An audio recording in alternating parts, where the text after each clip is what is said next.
Hey, CJ. Hey, Annie, how are you doing? I'm doing good. How are you? Doing very well. Super excited to talk with you, even though last night I had this weird dream that we were at South by Southwest and I kept messing up your name, calling you St. Clark, Annie Vincent. So I guess when you do these interviews, do you prefer to go by Annie or St. Vincent Oh, or call me Annie. call you Oh, call me Annie? Annie. Okay, thank you very Yeah. much. I appreciate that. Well, so it looks like you're having a good year, but how have you been doing over the last year with lockdown and everything like that? What's been going on in your life? I've become pretty mediocre at home improvement, so I'm proud of that. Um, but you know what? Honestly, other than that, I've really kept busy. I've been working. I finished this record. I did a few other fun projects like a remix of Paul McCartney and like a Audible Originals podcast, which was fun to do because I went back and revisited some of my old material and reimagined it. God, what else? It's been good. I'm really lucky. None of my friends or family got seriously sick or anything like that, and I managed to steer clear of it as well. So, yeah, feeling lucky. Oh, that sounds really good. I think I was creative for about a month and then just I got into cooking and making drinks, so I gained a lot of weight during all this, but I mean, whatever to occupy your mind and keep going. So I watched you this weekend on Saturday Night Live. You did the show again. You absolutely killed it. I've been a fan since my parents would let me stay up and watch as a little kid. I guess could you just kind of walk us through what it's like doing the show? Oh yeah, I'm with you where I love SNL and I've been watching it since I was a kid. And so it really is like just a genuine thrill to be there. Get a little starstruck by the cast, the whole thing. Yeah, I mean, what happens is you go in on Thursday and do a sound check and kind of do some camera blocking where they more or less sort of show you where the camera is going to be. But then it all kind of changes on the day anyway. And then Saturday comes along, you do another quick sound check, and then it's time for dress rehearsal, where they actually tape it. I mean, they do a full run through of the show with an audience that they tape just right before. And they don't air that stuff, but it's just, and then, but the sketches part is so interesting and so volatile because they'll, between dress rehearsal and the run through and all this, they'll be pulling sketches and adding in new ones. And so it keeps the actors, it seems like, really on their toes, and really fun. And, then you go up and it's, 3, 2, 1, lights on, action. Did you get a chance to like hang out with any of the cast, or do you, when you're not playing, do you sit back and watch some of the show, or is it just such an insane busy time that you didn't really get a kind of take a breather, relax, and just take in the whole moment? It's a lot of get into this. It's a lot of like costume changes and things like that. But I did get to, I say hi to AD and tell some of the other cast members, we got to fan out on each other, which is really nice. Oh, that's cool. But it's a little locked. It's amazing how they were able to still do the show with all those people and then even bringing in an audience. And they are so COVID compliant and so thoughtfully strict on it that it's just really amazing what they're able to pull off. But so yeah, not as much like socializing and chit chat as normal, but it's still so fun, and I'm so glad Yeah. I got to be back. Oh, yeah, I can only imagine what that feels like. Now, speaking of incredible turnaround time. Your stage presence is absolutely incredible. Where do you come up with some of those looks? Where do your ideas come from for whenever you're performing? I've been lucky to see you a few times when you've come through Austin, and it's always a show. It's always amazing, and just the set pieces, your outfits are always so incredible. How do you do that? What are some of your influences behind that? Oh, yeah, sure. Well, it turns out that if you know how to make a mood board, you could be a creative director. Um, have a Pinterest, can creative direct. No, it really is. With this particular record, I was really drawing from the kind of heroines of the 70s, whether it's Candy Darling or Gina Rowlands and Cassavetes films. These kind of like glamour that's been up for 3 days. I wanted to be blonde because it's a little impossible for me to look anything but a little severe with dark hair, and that's not really this vibe. It's more playful. So I was like, I got to be blonde. But so anyway, I have a great team of girls who, I talked to my hair person, and we made a wig. Actually, we didn't even make it. I made a horror movie a couple of years ago, and it was a wig that one of the characters was wearing that was so inspired by Natasha Kinski in Paris, Texas. And I was like, I need to be blonde, but I don't know if my hair can handle all that process. I've got to kind of make a wig.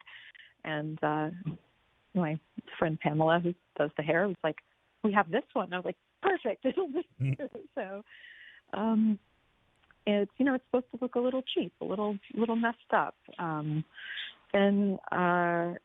Talked to wardrobe and put a bunch of ideas together. I'm sorry if I'm talking through so much of the minutia, but it really is you have a vision, you assemble the team that can help augment the vision, you refine the vision, refine, and then you have it. It feels like a very 70s, 80s New York vibe. Is that kind of on target? Oh, for sure. Yeah. It's 71 to 76. It's Perfect. It's pre-disco. It's post-Flower Children. It's not wiggly 60s, and it's not Coke off a disco ball. Kind of that in-between Death of the Dream into the hippies kind of phase. Yeah, exactly. The death of the dream. That's where I like to live.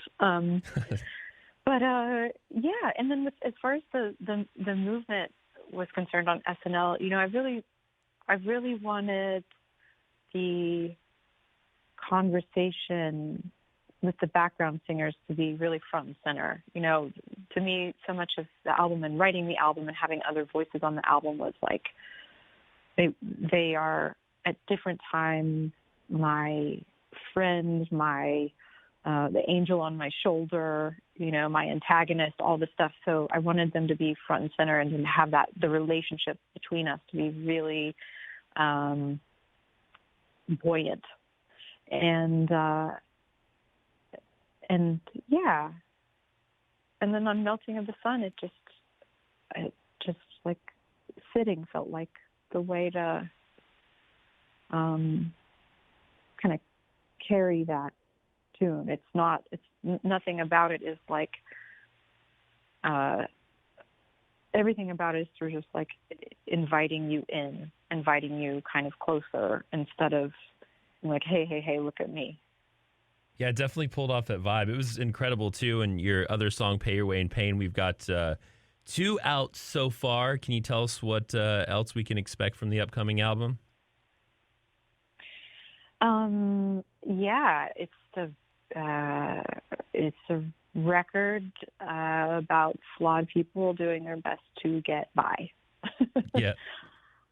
I would have liked that if you just would have been like, it's a record, dummy, duh.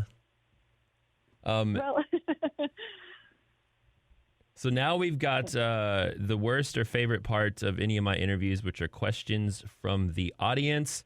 We'll start with Rachel, and she wants to just know, what are you listening to right now? What am I listening to right now? I'm listening to a lot of this Russian artist called Kate NV, Kate, and then just the letter NV. She's great. I'm a really big fan of her work, sort of post-punky, sort of stereo labby. It's a lot of things, but it's effortlessly her. I'm also listening to Black Midi. I love this English band that are sort of, again, I guess, post-punky and proggy. And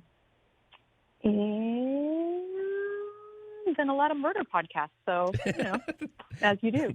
That seems to be the trend. My fiance just started a podcast like that a year ago, and they just stayed the night in a haunted hotel in Texas and all that. So it's been a lot of fun watching her own creative thing really grow and take off, especially during quarantine. Oh, that's great. Congratulations. She made it back, barely. They had one of those meters that kept going off, and she was texting me. I was like, honey, calm down. You'll be fine. Hopefully, please just come home safe tomorrow. Oh, my God. Nightmare. Yeah, right. Haunted houses, no thank you. No thank you. I'm scared enough in a home alone. I don't need to go stay at a haunted Airbnb hotel. Oh, okay. Absolutely. I jump at my own shadow. There's not a chance. Yeah. Brian wants to know what impact you and David Byrne have left on each other, if any. Oh, gosh, I don't know if I'd couch it as impact. We got to have a really nice lunch a few months ago, and just, it's so fun to always catch up with him. And he's always got, 7 different really amazing projects going on at any given time. So just to catch up with him and see where his brain is, and what he's thinking about and where he's going, that's always really thrilling. And then I share anything I'm doing creatively with him, not necessarily for feedback, but just like, hey, here we are. Friends, so yeah. he's the best. David is absolutely the best. He's a national world treasure. That's a good friend to have. Yeah. Michelle wants to know if a certain shuffle you do while playing on stage is influenced by anyone, and she guesses Prince. Oh, that's a good call. No, actually. There was a shuffle I started doing.